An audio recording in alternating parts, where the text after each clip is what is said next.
Una lunga coda di autobus vuoti in attesa del controllo del QR code agli studenti. E questa è la prima immagine simbolo del primo giorno di Green Pass per tutti i mezzi pubblici della Marca. Perché la seconda è questa, i controllori assediati degli studenti, che contrasta con quest'altra, dove i ragazzi salgono senza mostrare il Green Pass a nessuno. Fino adesso vi hanno controllato il Green Pass? Abbiamo visto in stazione che li controllavano, ma non l'hanno chiesto ancora a noi. No, nessuno mi ha mai chiesto niente. Vi stanno controllando il Green Pass?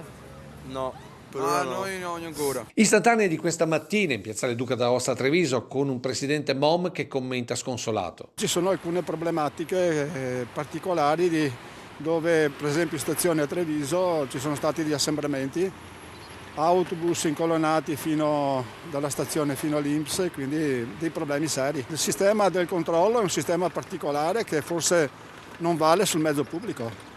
Ci sono stati degli assembramenti e questo è un problema che bisogna che a livello centrale qualcuno risolva. Secondo me è difficile andare avanti così, nel senso che anche facendo dei controlli a campione delle problematiche sui carichi ci sono, gli assembramenti ci sono difficoltà operative per garantire il servizio nella normalità.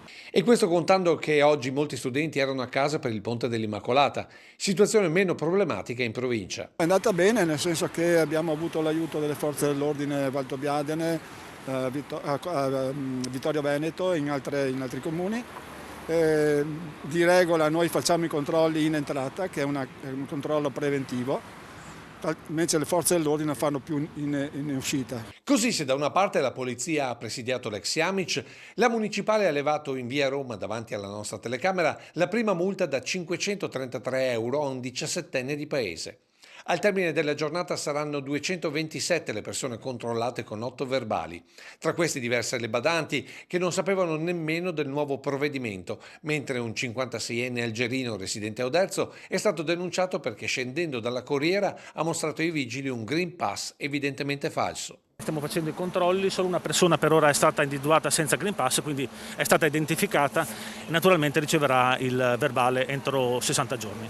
Sconfessato invece che aveva preannunciato problemi al traffico per l'accompagnamento in auto degli studenti senza Green Pass. Volevo sapere la situazione del traffico sul PUT in modo particolare.